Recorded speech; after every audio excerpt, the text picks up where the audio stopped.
Now we continue to talk about participles. First, how do we translate participles?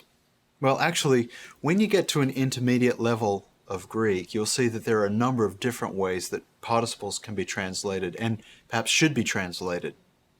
But at this early stage, the way we want to translate participles is as a simple English participle, losing. The ing, the ing, is the key element there. So we will translate all participles simply as losing. Now, there is a difference between different tense forms in the participles. So a present participle does differ from an aorist participle. The present participle communicates imperfective aspect, that internal viewpoint, while the aorist participle communicates perfective aspect, that external viewpoint. But for the moment, we won't translate those differences. It is possible to translate those differences, but again, that's really best left for an intermediate level of Greek study. So, having said that there are differences between present and aorist participles, we will translate them simply using the ing, losing, but don't forget that those changes in tense form are meaningful for the Greek speaker, and we'll explore that meaning later on. For now, let's look at the aorist participle form. We're looking at the aorist active masculine participle of luo, or leo. Remembering that there are 8 forms because there are cases, nominative, genitive, dative, and accusative in the singular and plural number. Let me read through these using the Erasmian pronunciation.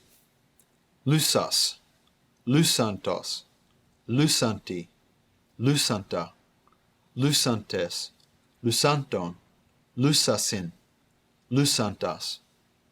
Now with the modern Greek pronunciation, lissas, lissantos, lissanti, lissanta, lissantes, lissanton, lissasin, lissantas. Now let's look a little more closely.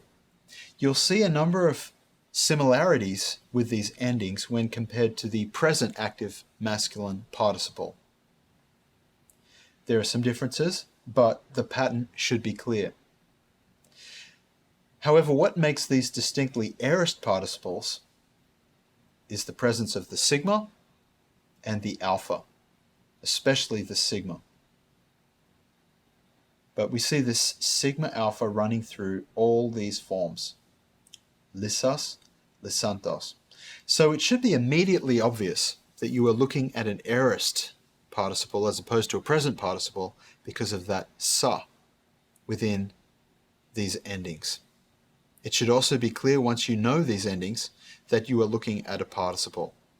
And once you have learned this table and the previous table for the present participle, you will be able to parse participles correctly according to case, number, and gender. One other thing to note at this point regarding participles. There are 2 major uses for the participle. The participle can function as an adjectival participle or as an adverbial participle. In fact, the adverbial is the most common use in the Greek New Testament. The adverbial participle is a function of the participle that modifies a verb, some other main action communicated by a finite verb.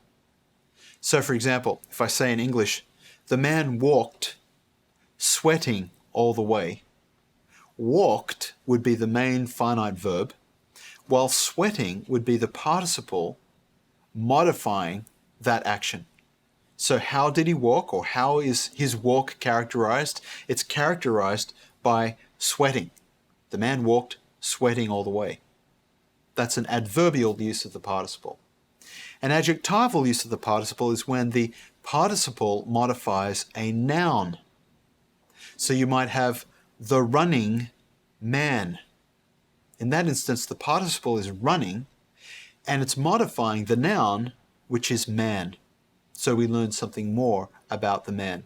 Both of these functions, the adverbial and the adjectival, are possible because The participle is, remember, a verbal noun, sharing some of the characteristics of a verb and some of the characteristics of a noun. And those characteristics are highlighted according to particular functions of the participle within context.